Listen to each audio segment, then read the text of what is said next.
Aku ingin kasih yang paling mudah di April ini, di April kemarin. Dan ini dari aksi korporasi yang diumumkan. Mas, sebentar. Arti kalau government spending terus kayak begini, MBG bahkan sampai kampus-kampus, efek berikutnya dolar nggak bakal turun Nggak nih. bakal, karena kan minjemnya keluar. Dalam negerinya udah nggak kuat. Karena dia melemah gini, orang yang di dalam negeri yang punya uang nggak percaya juga dengan rupiah, tambah tekan kan? Ya kan? Nah, sekarang aku memberikan gambaran, Bang. Besok kita demo MBG lah. Nah, saya datang nih ke bank nih. Ya udah deh, kasih deh. Pokoknya saya butuh. Bank bilang, oke, tapi resiko kamu naik. Soalnya menurut saya kemampuan bayar kamu tuh utang nutup utang nih. Ya kayak Apa Bang yang disebut dengan gali lubang gali tutup lubang nih. apa arti kepercayaan? Kepercayaan ini ada harganya. Artinya saya bilang, oke, saya kasih ya ke kamu ya, tapi bunganya naik ya. Karena resiko kamu juga naik. Di samping naik ini, saya kasih diskonto ya. Dalam artian gini, saya kasih 100 ya ke kamu. Tapi 20 saya potong di depan nih. Kan bisa terjadi gitu Bang. Iya kan? Terus bunganya naik. Tapi karena saking butuhnya, diambil kan? Ya enggak? Jadi aku bilang, kepercayaan itu ada harganya. Gimana kita mau contoh? Nih Bang, aku mau kasih contoh nih. Bank BNI di April kemarin itu menerbitkan obligasi global dalam US dollar. Ngutang. Diterbitkannya di Singapore Exchange, di Bursa Singapura. Ini ada rilisnya Bang. Yang dijadikan berita, kepercayaan investor terhadap Bank Himbara masih tinggi. Mau melakukan kontra narasi terhadap lembaga rating yang mengatakan outlook ekonomi Indonesia negatif kena ke Bank Himbara kan. Berita dimunculkan apa? Untuk mengcounter. Untuk mengcounter kepercayaan investor asing terhadap Baik. Bank Himbara baik. Buktinya apa? Surat global bond yang diterbitkan oleh Bank BNI di Singapore Exchange, permintaannya 3,5 kali. Wah, jadi tadi kalau hutang kita cuma 1,4 kali, gaya nih Bang, 3,5 kali. Kalau kita cuma lihat berita kayak gitu, oh bener nih, mainlah font, wah narasi begini. Ya, Saya baca berita itu, saya penasaran. Berapa nih ya bunganya ya? Karena setahu saya, US Treasury Yield aja, surat utang pemerintah Amerika Serikat, sekarang bunganya di 4,2, 4,5. Pasti bunganya di atas 5. Jadi kalau sekarang kita mau minjem ke asing itu, di atas itu Bang bunganya. Karena di Amerika Serikat aja segitu. Ya kan? Cari, ketemu Bang. Bunganya Bang. berapa? 7,5%. Waduh. Dalam dolar loh, jangan salah Bang. Jadi kalau 7,5% jadi 3,5 kali, jangankan orang di Singapura, gua aja kalau boleh beli, gua beli kali, kalau punya duit. Iya dong. Bayangin, di tengah populisme Bank Indonesia, inflasi kita terkendali. Inflasi kita rendah kata BPS. Sehingga yang namanya suku bunga BI rate nggak naik. Bang Al-Araf, orang yang punya duit rupiah gua bunganya cuma 2, sekian persen sesuai dengan BI rate. Beli susu anak gua harganya tinggi. Yang terjadi kan, ya udahlah rupiah nggak bisa memberikan kepastian buat saya.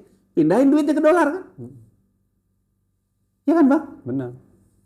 Sekarang coba, kalau sekarang saya punya rupiah nih, uang nganggur, uang tabungan saya. Kalau saya boleh beli, punya BNI, ya gua beli. 7,5. 7,5 dalam US dollar. Belum US dollar juga nguat terus sama rupiah, belum bunganya. Dan trennya nggak bakal turun. Nah, trennya naik. dari studi kasus ini, aku ingin memberikan gambaran Bang Al-Araf. Kalau kita maksa terus berhutang pun, artinya ada harganya. Bunganya tambah naik. Dan orang mungkin nggak mau di rupiah lagi. Maunya dalam US dollar gitu kan. Gimana ceritanya rupiah mau kuat terhadap US dollar? Iya. Nah, Iya. coba kita lihat lagi dari BNI ini. BNI ini mirip sama kondisi APBN kita, Bang. menerbitkan 700 juta US dollar. 500 juta US dollarnya dipakai untuk ngelunasin hutang yang jatuh tempo. Yang dulu 2021 yang 500 jutanya ini bunganya berapa? 4,5%. Artinya nutupin hutang lama diganti hutang baru, bunganya naik kan? Iya. Sekarang APBN kita hutang jatuh tempo 833. Kalau tidak ada pembengkakan belanja-belanja Triliun nih. 233 triliun yang jatuh tempo. Kalau posturnya tetap sama, untuk hutang baru ada sekitar 773. Kalau belanjanya ditambah karena subsidi ditahan, dapur MBG ditahan, ininya pun melebar kan, Bang? Artinya ketika saya masuk pasar surat utang, saya butuh untuk biaya gaya saya yang baru, saya butuh juga untuk nutupin hutang yang lama. Bunganya tinggi kan? Nah, sampai di situ Bang ceritanya. Aku ingin lihat gambarannya. Ketika dipanggil oleh Presiden, ya, Menteri Keuangan, Gubernur BI, statementnya dari Menteri Keuangan. Ekonomi kita ini lagi ekspansif segala macam. Tapi intinya dia mengatakan gini, di bulan Mei ini pemerintah akan masuk ke pasar global bond. Makanya aku tadi cerita Bang Araf, oke, kalau global bond kita punya studi kasus nih Bang BNI.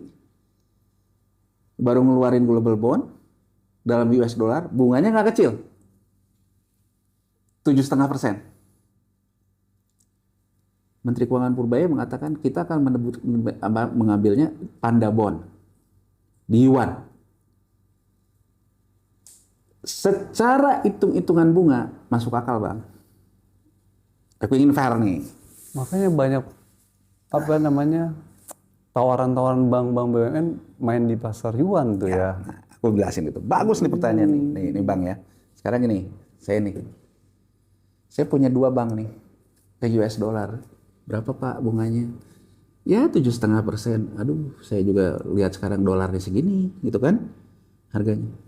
Saya ke sebelah nih, yang yuan. Berapa bunganya? Ya 3% lah dalam yuan. Wajar dong kalau saya lebih milih toko sebelah. Bunganya lebih rendah. Ya kan? Benar. Makanya ada komanya. Ada komanya apa? Mengatakan tentang dedolarisasi. Digunakan yuan lebih banyak. Ini kan Bang, ini pemerintahan ini mulai agak bingung sendiri menurut saya.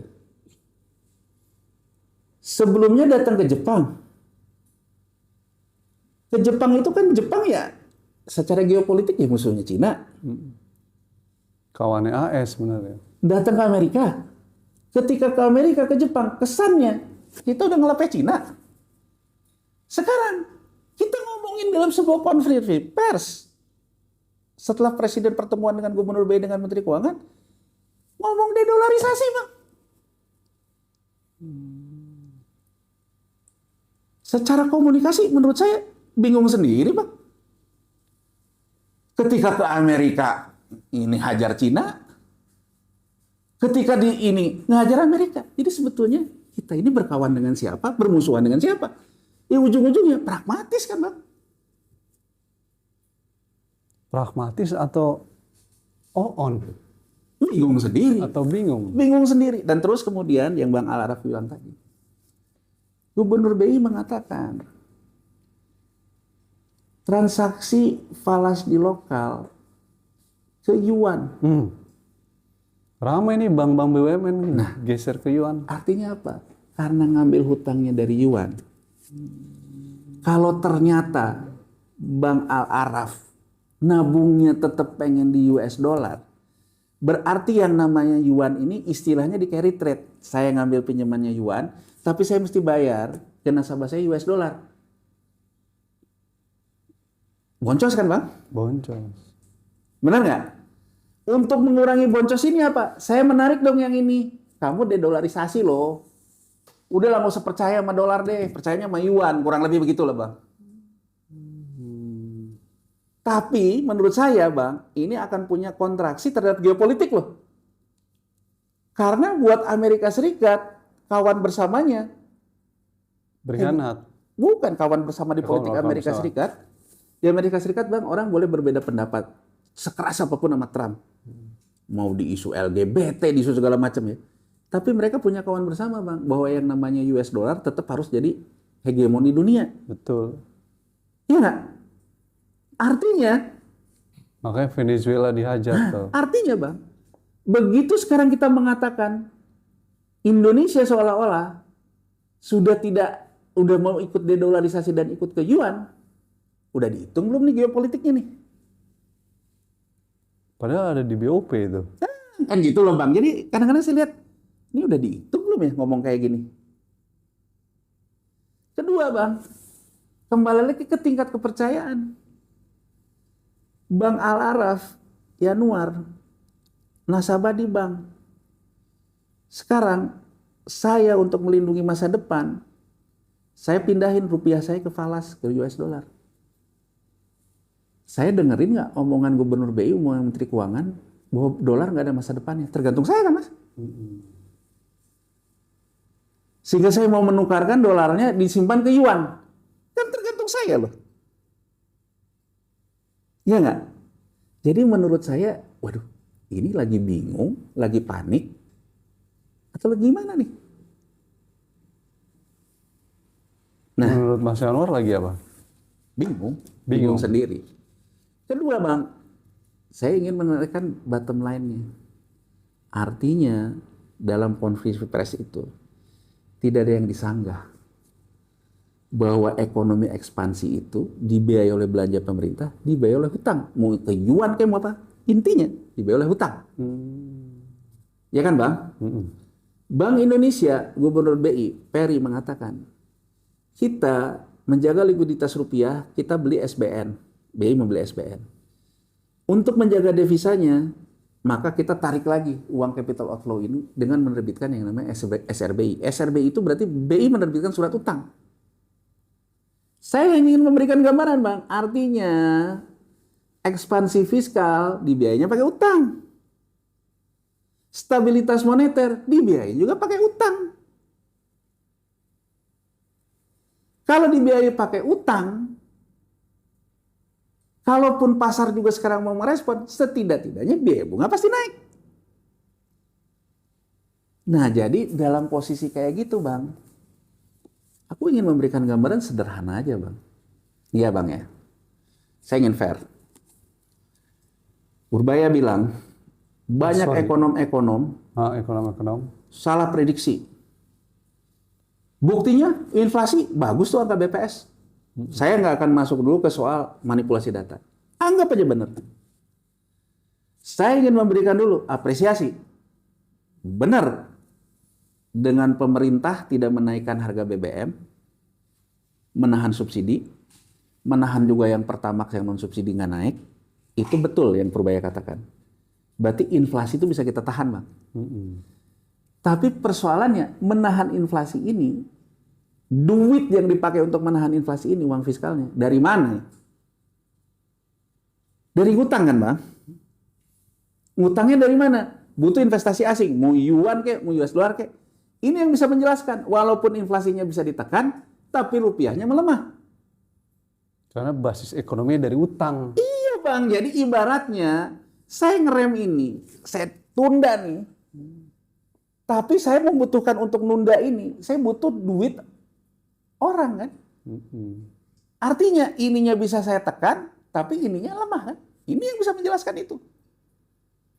Jadi inflasinya bagus, pertumbuhan ekonominya bagus, tapi kenapa rupiahnya lemah? Karena untuk membuat inflasi ini terkendali, untuk membuat pertumbuhan ini, saya pakai duit dia. Itu jawaban. Walaupun Itu pertumbuhan jawabannya. ekonomi 5,6 dolar tetap naik. Itu ya kan? kalau tetap naik. Itu jawabannya. Kenapa? Karena untuk saya membuat ekonomi ini dari ngutang ke dia. Yang ngasih utang, ya tambah mahal dong, Bang. Ya nggak? Nah, sekarang kita lihat nih. Mas, sebelum lebih lanjut. Kalau dolar naik, ini kan pertanyaan masyarakat terus begini.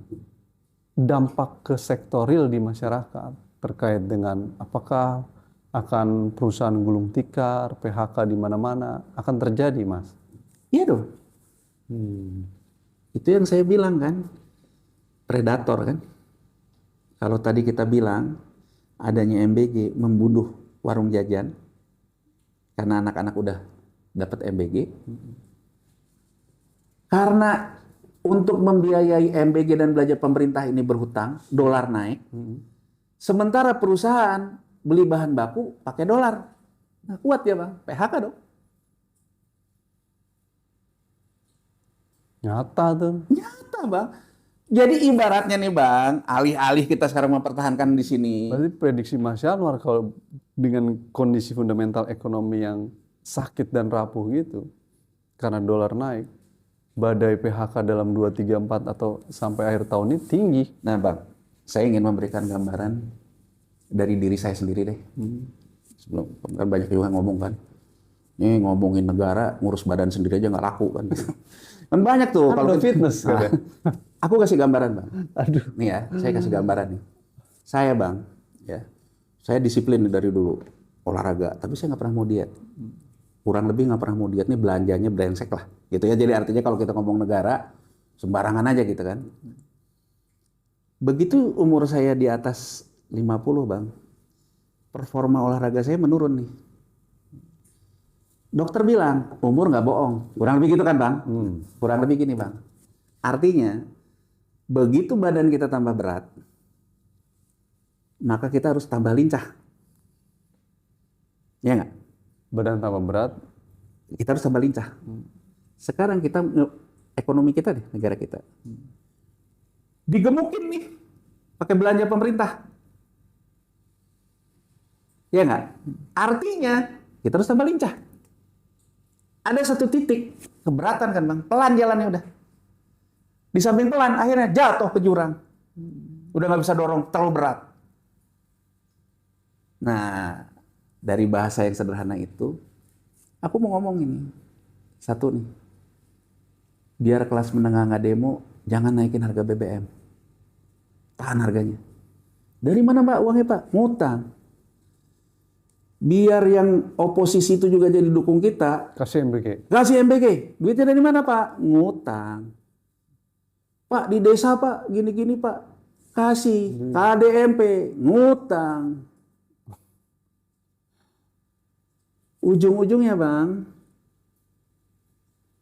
ada yang dirugikan di sini. Yang kasih utang. Karena utangnya dalam US dollar, perusahaan bilang, saya udah nggak bisa lagi, biaya produksi saya naik karena US dollar saya naik. PHK yang di sini. Nah, Meletus juga di sini. nggak ketahan. Jadi maksudku Bang, ini kan kita tuh dalam rangka sekarang itu memitigasi dong. Wah, saya dengar di acara buruh, kalau ada perusahaan yang mundur, kita ambil alih. Waduh, Aduh. ini kayaknya teori perang gitu loh. Teori perang dalam artian seolah-olah begitu perusahaan itu diambil, kan pemerintah harus bisa bayar gajinya dong. Duit lagi, dari mana? Ngutang lagi.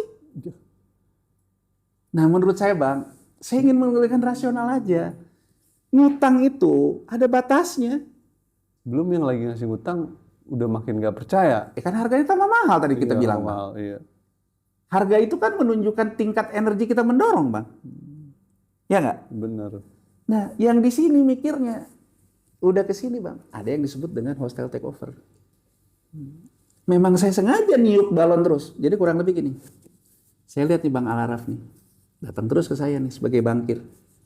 Gan tolong deh. Iya deh. Tolong. Tapi sekarang bunganya naik ya. Ya Bang Al-Araf kan ya naik. Gini. Tapi saya tuh melihat nih. Kalau Bang Al-Araf nih bangkrut.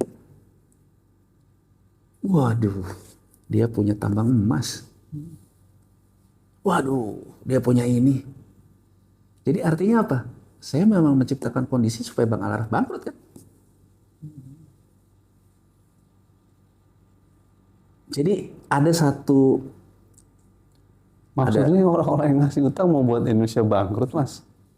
Saya ada satu yang bagus ya. Itu kenapa IMF udah mau masuk? Jadi ada di TikTok gitu ya, pas saya buka, ada muncul di FYP saya, ada yang ngomong. Ada orang ngomong katanya, rupiah ke 20.000, rupiah ke 25.000, NKRI bubar, bangkrut. Dia bilang, tahun 98, rupiah dari 2.000 naik ke 15.000, emang NKRI bubar? NKRI bangkrut? Kan enggak. Yang ada bahwa kekuasaannya jatuh, iya. Saya nonton ini, menurut saya, ini orang logikanya masuk nih barang bang. Dalam artian gini loh, artinya bang, masuk. Indonesia tetap ada, maksudnya Prabowo jatuh gitu maksud dia. Kurang lebihnya kan gitu ya bang ya. Jadi maksud saya gitu loh. Maksud saya itu ya saya ingin memberikan gambaran bahwa kalau misalnya rupiah ini melemah, segala macam ini melemah, emang negara ini bubar? Enggak. Tambang emas tetap ada, iya. Tapi akibat bubar itu ada peralihan kepemilikan di tingkat pengusaha sangat mungkin terjadi. Karena nggak bisa bayar utang ya gua ambil. Nah cuman kan gini bang, yang saya sedih itu ternyata kita tidak beranjak dari ketika zaman Bung Karno juga membacakan pledoi Indonesia menggugat. Kata Bung Karno kan, kami disuruh kerja paksa, tanam paksa, yang hasilnya dibiayai krisis negara barat. Kurang lebih sekarang, kami dipaksa terus berhutang, yang hasilnya untuk membiayai krisis barat kan. Jadi kalau sekarang kita kembali kepada imperialisme, kalau imperialisme dulu tanam paksa, imperialisme saat ini hutang paksa. Jadi satu-satunya kita bisa merubah nasib bangsa ini menurut saya berhenti berhutang, Pak. Berhenti berhutang? Berhenti berhutang dan mencari konsensus bersama supaya kita, kan gini loh Bang. Bang Al-Araf biasanya ngomong gini. Kalau berhenti berhutang, Prabowo tetap mau MBG gimana Bang? Sekarang kita yang simpel aja ya Bang. Simpel. Bang Al-Araf dibilang nih, kita di rumah deh. Kita sebagai bapak gitu. Ngomong ke anak kita. Bapak tuh lagi susah. Cobalah kamu tuh sekarang ke kampus hemat, nggak usah pakai mobil lagi, jalan kaki lah, ya kan, jalan kaki, naik sepeda biar sehat, naik sepeda. Tapi terus dia lihat beli bapaknya beli mobil yang mesti pakai Pertamax Dex, udah naik. Anak kita kan gimana Bang lihat nih? Bohong nih bokapnya nih. Sama aja dengan sekarang kita ngomong Indonesia dalam survival zone kata Menteri Keuangan. Tapi terus kita lihat, hotel di Paris aja berapa nih harganya? Aduh, jangan, itu wilayahnya Amin Rais itu. Itu. Tapi aku ingin memberikan gambaran, Bang. Aku ingin memberikan gambaran. Kalau susah sama-sama, mungkin orang tuh mau, Bang. Tapi kalau kita pidato susah, dianya seneng, nggak akan berhasil, Bang. Itu yang akan memicu yang namanya krisis sosial politik kan. Sama aja dengan sekarang kan saya ngomong pemimpinnya bohong gitu. Sama aja dengan ngomong gini deh. Saya bilang deh ke pemerintahan sebelumnya. Bu Presiden Megawati, Pak Presiden SBY, Pak Presiden Jokowi. Ini hutang yang Anda wariskan ini sekarang jadi masalah buat saya. Gimana kalau sekarang kita susah sama-sama deh, Pak? Saya nggak akan ungkit-ungkit masalah Bapak di sini. Tapi Bapak juga jangan ganggu saya. Megawati, SBY, Jokowi, terus mungkin ngelihat keseriusan presiden kita sekarang. Oh benar, dia juga udah memimpin. Malu dong saya kalau saya juga ngeganggu dia. Tapi kalau yang terjadi misalnya antek asing, tapi dia sendiri ke asing, ikut BOP lagi. Jadi aku Bang ingin menggambarkan ekonomi ini soal persepsi. Persepsi ini soal komunikasi. Kalau sekarang kita melakukan pilihan, bangsaku, agar kita menjadi bangsa yang berdaulat, bangsa yang merdeka, kita nggak boleh tergantung sama bangsa lain. Kita selesaikan masalah-masalah yang tergantung dengan masalah ini masa lalu. Tapi kita jangan menambah beban yang mengakibatkan kita semakin didikte oleh negara lain. Untuk itu, pasti ada penderitaan yang kita rasakan. Tapi saya pun menderita. Tapi kalau saya pun di hotel di Paris gimana menderita? Jangan kan gitu Bang. Menteri tambah banyak, wamen tambah banyak, ada masalah sedikit dibuat badan apa. Nah itu yang lagi ribut tuh. Jadi menurutku, kan lagi ribut nih Mas Yanuar soal data Selios soal pertumbuhan ekonomi 5,6 tapi harga dolar menguat, rupiahnya melemah. Pada sisi lain orang saja yang menikmati kekayaan ini dari 5,6%. Oh, itu sih gampang dijelaskan ketimpangan, Bang. Sekarang gini deh, Jelas Bang. ketimpangannya. Sekarang gini deh. Nggak usah ngomongin kayak gitu dulu deh. Nggak usah ngomongin oligarki yang gede deh. Kita ngomong oligarki, kira-kira itu potensi ketimpangan itu kan seringkali menimbulkan keresahan dan konflik sosial tuh, Oh, Mas. betul. Coba sekarang nih, Bang ya. Sekarang saya punya pabrik. Nah, Saya punya pabrik nih. Pening kepala saya. Ya kan? Aduh, biaya naik, harus beli dolar. Kalau saya biayain lagi juga saya harus ngambil hutang. Hutang juga mahal. Udah deh, saya tutup deh. Ya kan? nggak apa-apa, nggak untung, yang penting Nah, saya tutup deh. Berapa sih saya nutup ini, jual apartemen jadi segala macam gitu ya. Dah. Katakan aja pengusaha baik nih. Uang PHK-nya dia bagi segala macam. Sisa uangnya dia. Udah deh, saya simpen deh ke US dollar. Dia nyimpen di harga berapa, Bang? Bulan lalu deh. Dia pindahin di 16.700. 100 juta. Atau biar gampang, 167 juta. sekarang udah Dapat 17.000. kan, Bang? Berarti dia dapat sekitar $10.000. Sekarang 17.000. $10.000 dia tukerin. Jadi 174 juta, Bang. Dia udah kaya 14 juta. Itu yang bisa menjelaskan soal kata Chelios tentang ketimpangan. Ini kita belum ngomong oligarki, Bang. Masih kelas receh nih. Kelas receh. Iya. Kalau oligarki kan lebih kompleks lagi. Ini masih kelas receh. Iya. Jadi kalau masih kelas receh aja, orang yang punya duit. Main dolar saja. Tapi kalau sekarang kita bicara, kenapa kamu malah nyimpan ke dolar? Kenapa kamu nggak belanja ke kelas di bawah kamu yang nggak punya duit? Ya kan dia akan ngomong, ya gimana saya mau belanja kalau saya belanja malah saya jadi miskin. Lebih baik saya beli dolar. Ini kan, Bang, makanya ketimpangan akan tambah besar. Sekarang kalau pemerintahan ini membiayai semua defisit ini dengan hutang dan rupiahnya tambah lemah, orang yang lagi tidur-tidur aja, Bang, Mending gue main ini. mendingan gue ke dolar. Iya. Tambah berat lah itu kan dolar kan, Bang. Poin lu berarti daripada gue bangun pabrik usaha nggak pasti bakal mungkin bangkrut, mending gue mainin duit gue ke dolar. Jangan kan gitu deh. Misalnya nih, Bang Alaraf, kemarin kita masih tuh order lewat aplikasi. Iya. Aduh, lapar nih. Beli bakso. Wah, masih ringan tuh. Ya kan? Kita bilang sama anak-anak kita, sekarang ya, kalau pesan makanan, jangan tiap hari ya. Sebulan sekali aja. Kenapa? Karena takut nanti nggak punya duit. Duitnya kita tabung. Apa konteks yang ingin saya bilang, Bang? Abang masih punya duit. Abang masih bisa punya belanja. Tapi abang lihat bahwa ekonominya itu sekarang opportunity-nya itu dengan nabung ke US dollar. Lebih gede menguntungkan. Lebih menguntungkan. Yang abang korbanin apa? Belanja receh abang korbanin. Sementara yang belanja receh ini tukang gorengan. Ya nggak punya tabungan. Begitu orang yang di sininya mulai nggak belanja ke dia nggak punya duit nggak? Punya duit nggak? Enggak. Apesnya lagi, dia bukan termasuk yang dapat BLT gitu loh. Ini kan, Bang, kalau nyalahin mah gampang aja. Orang-orang kaya serakah kan begitu kalau pidato kan gitu kan. Orang-orang kaya serakah. Nunjuk dirinya sendiri. Tapi kan pertanyaannya, kalau dari sisi logika yang di sini, logis-logis aja kan, Bang? Karena gini loh, Bang, fungsi Dia berpikirnya pragmatis saja tuh. Karena gini loh, Bang, secara teori ekonomi, fungsi uang itu pertama transaksi. Kedua berjaga-jaga, ketiga spekulasi berlebihan.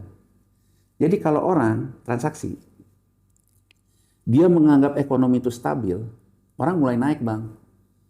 Yang tadinya cuma konsumsi aja, konsumsi inti-intinya aja, naik nih. Mulailah belanja handphone yang kita ngomong tadi. Karena dia nganggap tidak perlu berjaga-jaga, ekonomi lagi stabil, Bang. Tapi kalau sekarang ekonominya tidak stabil, dia kurangin konsumsinya. Pindahin uangnya itu untuk berjaga-jaga. Karena dia menganggap ekonomi tidak pasti. Itu terjadi hari ini. Itu terjadi. Begitu dia pindahin ke yang berjaga-jaga ini, ya Bang ya, dia ngelihat, kayaknya orang yang ngegoreng-goreng saham rame nih. Pindahlah ke spekulasi berlebihan. Main ke dolar. Iya kan, Bang? Yang kasihan kan di mana? Yang di sini kan. Benar. Orang yang mengharapkan dia belanja, uangnya dia pindahin. Kena kan? Jadi, Nah, mungkin terakhir ya, kan orang selalu membandingkan sama 98 ya. Bang, kalau kita mengatakan kita berbeda dengan 98 itu dari mana? Aku ingin kasih gambaran indikator kenapa kalau dengerin OJK, KKSK lah, Komite Kebijakan Stabilitas Keuangan. Kan kemarin Ketua OJK, Gubernur BI, Ketua LPS, Menteri Keuangan. Di mana keyakinan itu ada, Bang? Tahun 97, 96-97 itu, rasio KAR perbankan kita tuh 12-13%, Bang. Jadi bank itu dikatakan bank gagal kalau dia udah sampai 8%, di bawah 8%. Jadi boleh dibilang spare-nya, Bang, cuma 4%. Ini yang jadi dasar argumentasi ini. Hari ini, indikator KAR perbankan kita tuh di 23-24%, Bang. Jadi kenapa kalau ditanya ke OJK selalu ngomong bahwa kita jauh dari 98, 23 kurang 8, jauh banget kan, Bang? Iya nggak, Bang? Terus, di mana keyakinan berikutnya muncul, Bang? Keyakinan berikutnya muncul di 98 itu krisisnya diakibatkan dunia usaha yang nggak bisa bayar kredit. Dampaknya dari mana? Dia ngambil kreditnya ke luar negeri, tahu-tahu rupiahnya melemah. Mendadaklah kredit macet. Jadi yang punya hutang tuh swasta, Bang. 98. 98. Kita lihat nih sekarang nih. Yang namanya kredit macet di perbankan tuh naik. Tapi ternyata KAR-nya tetap ajek tuh di 23%. Kita lihat, Bang. Kok KAR-nya bisa 23% ya? Ditahan apa? Oh, karena bank itu pegang juga surat utang negara SBN. Ya, Bang ya? SBN-nya nggak jatuh, maka KAR-nya nggak jatuh. Bang Al-Araf, apa yang terjadi kalau besok pemerintah mengalami apa yang terjadi di Meksiko tahun 78? Gagal bayar hutang, gagal bayar bunga, yang mengakibatkan surat utangnya jatuh. Begitu surat utangnya jatuh, pemerintah fiskalnya jatuh, maka perbankannya juga akan jatuh karena. Jadi saya ingin memberikan, saya ingin memberikan pendapat. Menteri Keuangan mengatakan bahwa kenapa sih orang selalu nyala-nyalin fiskal? Oke. Lewat podcastnya Bang Al-Araf, saya menjawab, ini kontra argumen saya. Karena memang resikonya sekarang di fiskal, bukan kayak 98. Jadi kalau kita membandingkan 98 ke persoalan swasta, memang bergeser. Justru sekarang persoalannya ada di pemerintah. Nah, sekarang balik lagi gitu. SBN-nya kan nggak jatuh. Iya, ditahan sama BI, ditahan sama bank domestik. Tapi sekarang masalahnya, mau nambah hutang baru untuk nutupin hutang lama, untuk biaya defisit yang besar-besaran. Seberapa kuat? Seberapa kuat? Kalau sekarang asingnya nunjukin bahwa jatuh dulu deh, baru setelah jatuh saya tolongin. Bisa kan gitu, Bang? Bisa. Bisa banget. Bisa banget. Saya mau nolong Mas Al-Araf, tapi saya nolongnya nanti udah jatuh, bukan sekarang gitu. Karena dia berpikir nanti untung lebih gede Bang kalau udah jatuh. Bisa banget. Jadi artinya, saya ingin mengatakan, orang selalu bilang gitu, wah ini nih, yang di podcast nih, antek asing nih, Soros nih. Karena nanti kan Soros memang pengen ekonomi jatuh, nanti kalau udah jatuh dia ngambil. Saya sekarang ngomong di sini nih. Bener, saya juga nggak menyangka. Dan kalau sekarang mau ngomong, sekarang itu bukan eranya Soros. Nih gua kasih tahu nih, sekarang tuh era orang yang namanya Paul Singer. Soros udah tua. Udah tua. Paul Singer itu udah ngomong dari tahun 2012. Ini era sorting bond. Artinya apa? Nge-sort surat-surat utang pemerintah negara berkembang. Oh ya, dari 2012. Iya, 2016 Paul Singer ini nge-hits di Argentina karena dia mengakibatkan Argentina default surat utangnya. Makanya Argentina kacau.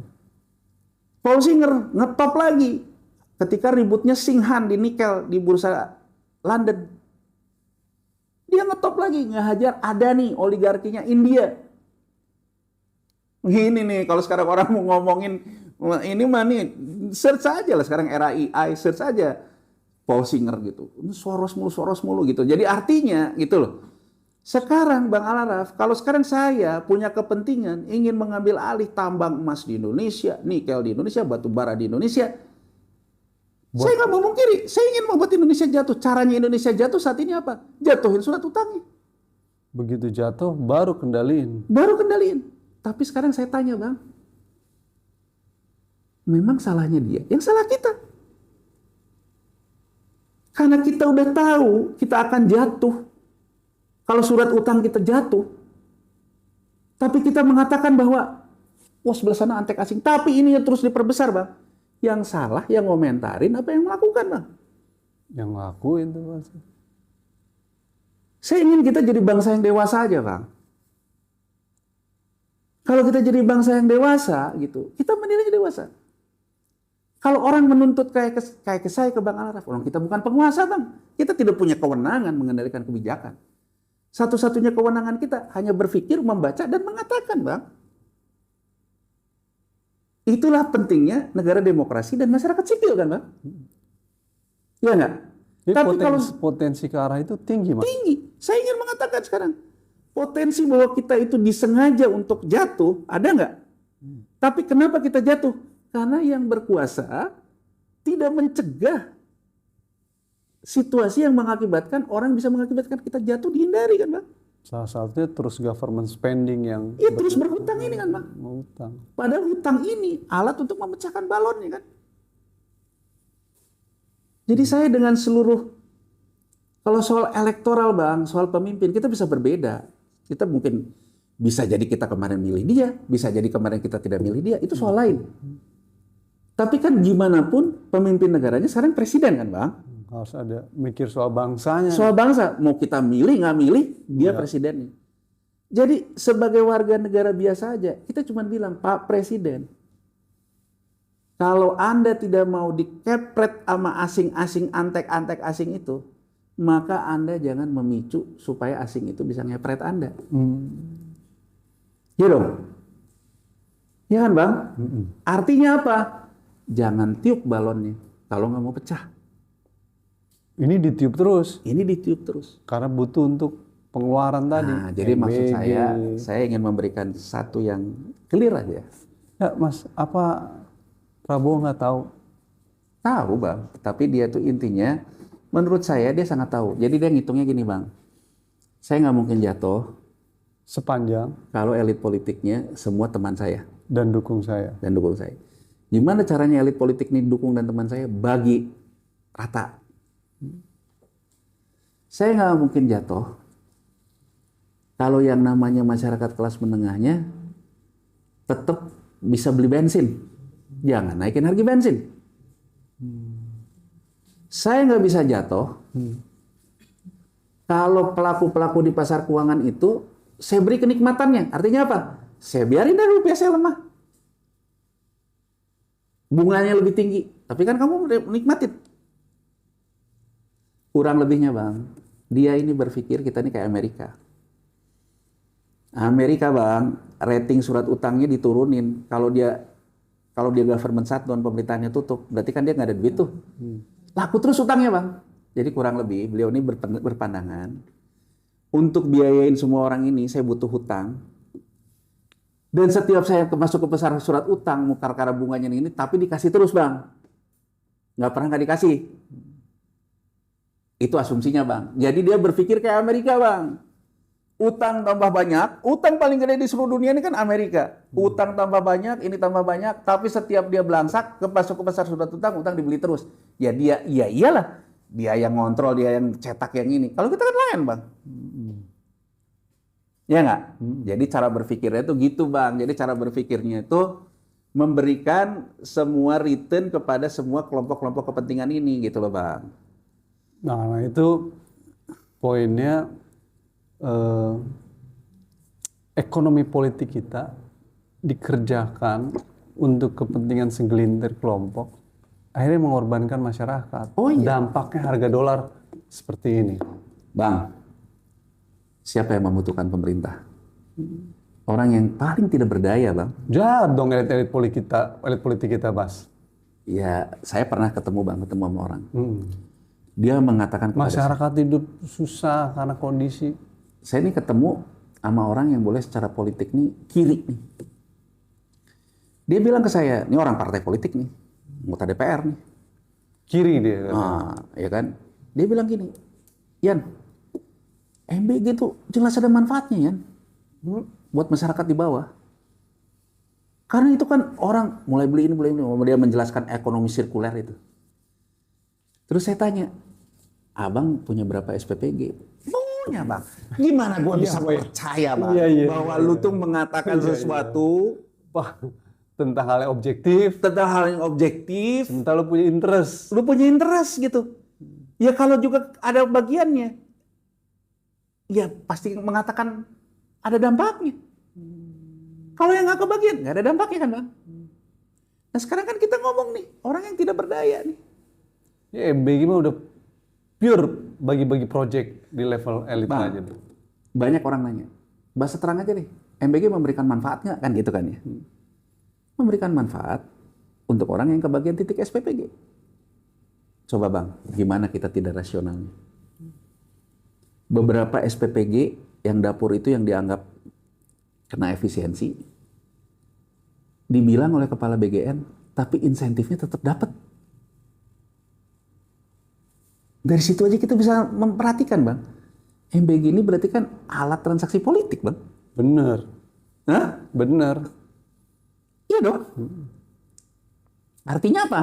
Orang yang udah kebagian titik nih, tapi karena ada pengurangan efisiensi di MBG-nya yang jadi 4 hari, karena dampak nih. Tapi kan tetap diomongin. Tapi tenang aja, yang namanya kompensasinya tetap dapat. Ini kan udah jelas, Bang. Nah jadi, kalau saya sih Bang lihatnya seperti itu. Nah dampak yang nggak terlihat itu ini Bang, percis kayak Orde Baru dulu, silent killer. Orang yang kelihatannya baik-baik saja, tapi sebenarnya tidak baik-baik saja. Maksudnya? Kalau kita lihat sekarang, saya lihat nih, ada orang ngomong. Siapa sih yang ngomong ekonomi lemah? Tuh saya barusan ke mall, rame di mall. Jalan-jalan doang. Jalan-jalan. Tapi dia nanya nggak? Ke mallnya itu kalau gesek kartu kredit? Enggak, ke mall megang baju doang udah, nggak jadi beli. Terakhir, pinjol Bang, data terakhir. Meningkat. Jadi artinya, konsumsi masyarakat yang kita banggakan jadi pertumbuhan 5,61, dibiaya mau hutang sama masyarakat kita. Itu indikator paling nyata itu. Indikator paling nyata. Ini nggak yang usah diskusi yang lain dah. Ini yang aku maksud silent killer Bang Al-Araf. Begitu sekarang dia ambil dulu pinjol, KTA segala macam, yang penting gue tetap bisa konsumsi. Begitu besok macet, yang datang debt kolektornya berantem. Begitu berantem, rusuh kan Bang? Jadi aku ingin menggambarkan dari yang sederhana ini. Kelihatannya baik-baik saja. Masih belanja ke mall, dibiayain pinjol. Begitu pinjolnya macet, dibalik. Yang tadinya di mall, jadi dikejar-kejar debt kolektor kan? Kabur, dijual semua. Tuh. Ini Bang, aku ingin memberikan gambaran Bang Araf. Di depan kurva, sinyal ini menunjukkan ada potensi perang kelas. Itu dia, perang kelas. Perang kelas itu yang ngeri. Ngeri. Ini yang itu disebut, jangan sampai terjadi di mana itu? Di mana? Di Amerika pernah, di mana-mana pernah kan. Amerika kan civil war gara-gara ini. Yang baru pertama kemarin terjadi Nepal. Bangladesh. Jadi kita kalau melihat sekarang seolah-olah nggak ada baik-baik saja. Blok M rame, ini rame. Bahkan anak salah satu menteri yang doyan ngevlog gitu kan. Wah itu ekonominya nggak ngerti dia bilang. Dia kan lihat aja, saya barusan dari ini rame. Iya, tapi ramenya tuh karena apa? Ya, perang kelas terjadi kalau yang kaya elit makin tinggi, kekayaannya, yang bawah makin hidup menderita. Jadi Bang. Dan potensi gap dan perang kelas ini tinggi ke depan Mas. Dan ingat Bang, di lembaga rating Moody's itu poin 9-nya dia mengatakan Indonesia punya resiko gesekan sosial politik ini kan. Ada itu ya? Ada. Ini kan. Ngeri kali ya. Jadi bayangin Bang Al-Araf, sekarang udah 110 nih. Besok udah nggak punya plafon. Udah lagi di rumah, udah lah nggak bisa nge-mall, datang debt kolektornya. Nggak bisa bayar. Nggak bisa bayar, berantem kan? Berantem. Diambil motornya. Diambil motornya. Yang dikerja, bapaknya, ini anaknya nih. Bapaknya pulang. Kenapa Pak pulang? Di PHK Bu. Ngumpul. Ngumpul. Aku ingin mengatakan, saya tidak mengatakan ini sudah terjadi, tapi di depan kurva, kalau kita tidak mampu mengatasinya, ini menjadi pembunuh yang senyap, Bang, terhadap resiko politik Itu ekonomi yang kita. disebut silent killer. Ini kan silent killer. Sama juga ketika dulu Orde Baru 98 kan. Itu kurang satu, Mas. Anaknya pulang sekolah keracunan karena makan MBG. Iya, bayangin, Bang. Jadi maksud saya, Aduh. kadang-kadang ekonomi itu perlu kita pahami dari sesuatu yang simpel-simpel aja gitu loh. Kalau sekarang orang ngomong, Nggak usah rumit lah nggak usah ya. rumit. Kalau sekarang orang ngomong, Yang di depan nih, yang di depan nih, mall rame. Pakai apa ya ramenya? Bener-bener karena punya kerjaan. Kan ada juga gini, Bang. Dulu, Bang, pernah lagi zaman krisis itu. Anaknya Purbaya apa yang ngomongnya? Blok M rame apa? Oh ya kan adalah kita ya kan.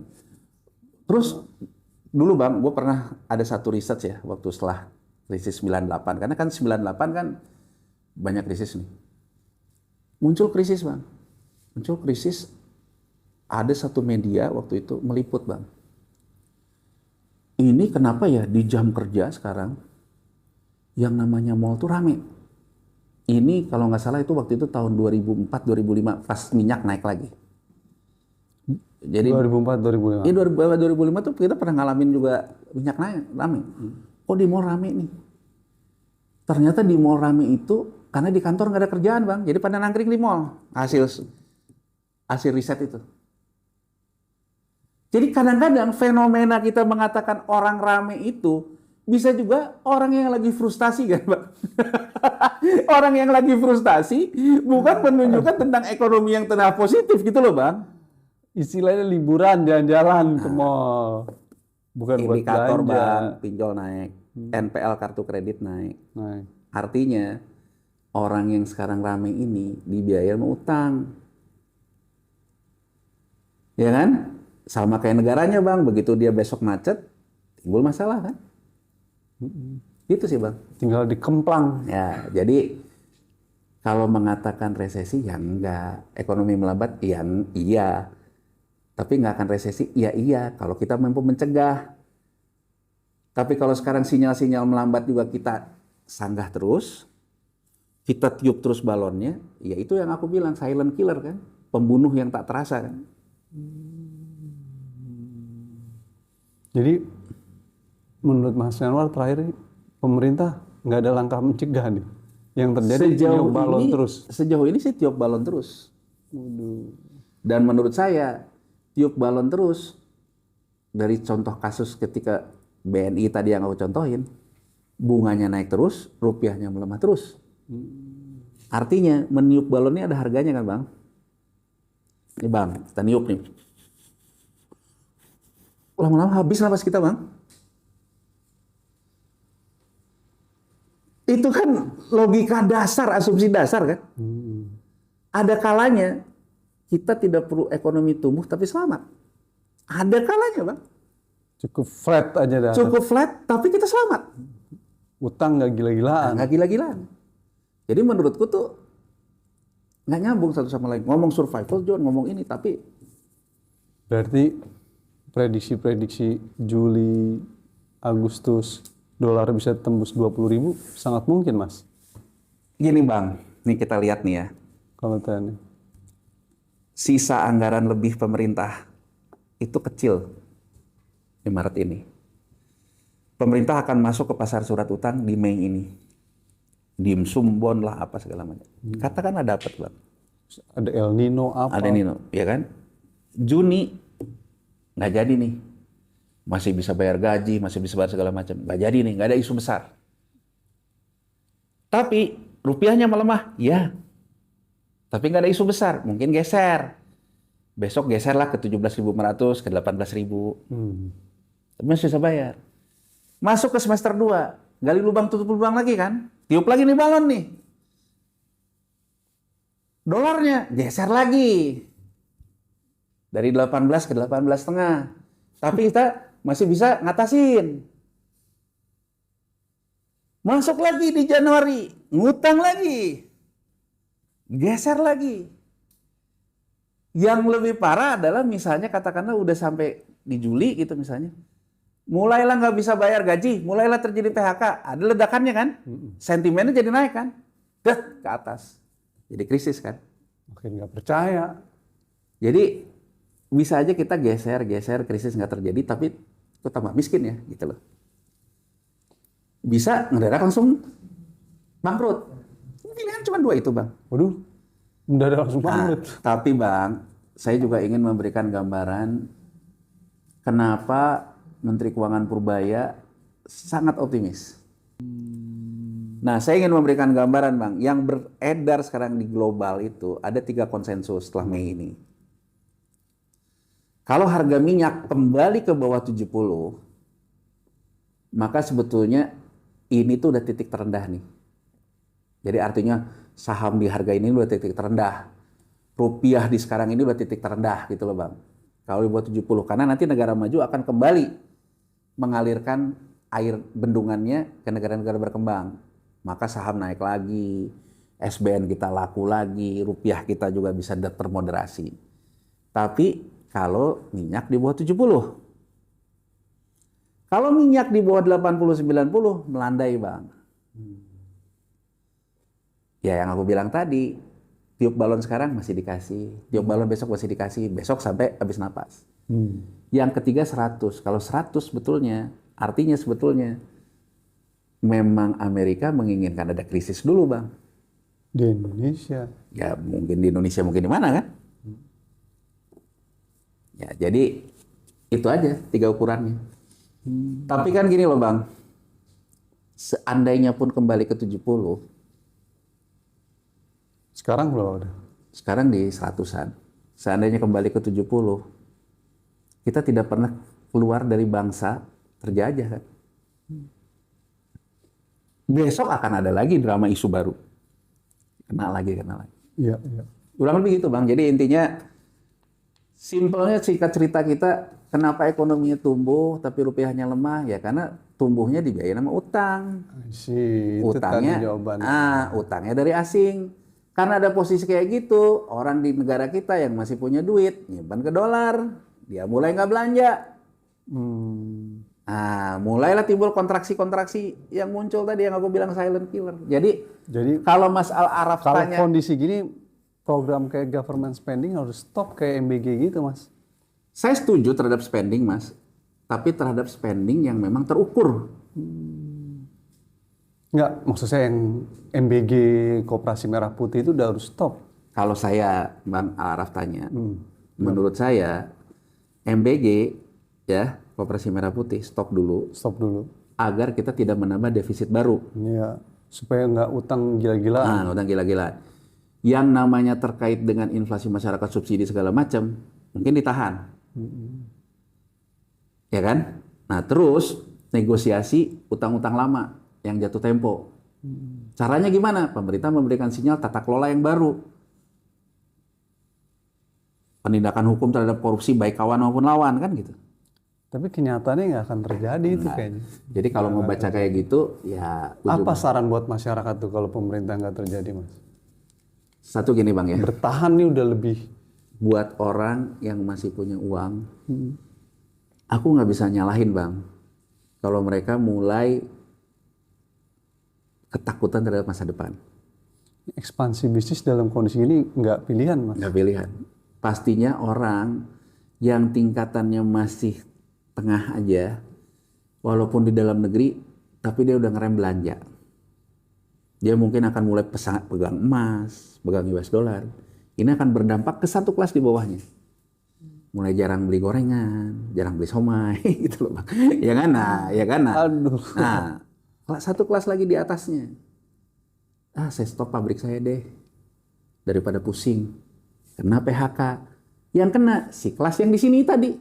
Yang di bawahnya yang masih punya tabungan. Kena lagi ke bawahnya kan. Satu kelas di atasnya lagi, oligarki. Ditekan gini. Ya udah deh, saya keluarin aja duitnya deh. Yang ini, Bang, yang tengah sini, ini dicoba dihalau sama BI dengan mengatakan apa? Nukar ke falas sekarang saya kurangin lagi ya, cuma 25.000. Itu kenapa saham hari ini jatuh, Bang. Nih Bang Al-Araf, saya kasih teorinya nih. Bulan kemarin, ya, saya mindahin tabungan saya di rupiah. 100.000 di bulan Februari. saya boleh beli 100.000 US dollar. Di bulan April 50.000 US dollar. Berarti kan saya cuma boleh 50.000. Sekarang BI suruh 25.000. Terus saya mikir kan, tapi saya nih pengen cepet-cepet nih. Karena menurut saya besok kayaknya bisa meledak-ledak nih. Carilah saya yang namanya underlying. Ya udah deh kalau gitu ditawarin deh sama bank di Singapura. Pak, Bapak jadi asing aja. Asing itu artinya apa? Asing tapi sebenarnya ada di sini. Hah? Bapak main saham tapi posisinya asing. Jual. Karena Bapak jual saham, Bapak bisa dapat namanya US dollar karena Bapak dalam posisinya asing. Itu Bang yang bisa menjelaskan. Jadi semua ini bisa kita jelaskan Bang secara teknisnya. Jadi kalau menurut saya yang akan terjadi itu Bang. Nah, kalau ini terus dibiarkan akhirnya kan SDM nih Bang, selamatkan diri masing-masing. Iya benar. Yang kebagian MBG, dia akan keluar-keluar MBG bagus gitu. Kalau perlu juga nanti rektor buat jurnal Scopus bahwa MBG memberikan manfaat kan gitu loh, kurang lebih kan gitu loh Bang. Iya nggak? Aduh. Nah, iya kan? Cara dapat duit kan. Orang yang masih punya uang nyimpan di dolar. Kalau dolarnya dibatasin, ikut goreng saham. Ujungnya yang nggak bisa selamat apa? Ya orang yang memang udah bingung gitu. Gimana nih?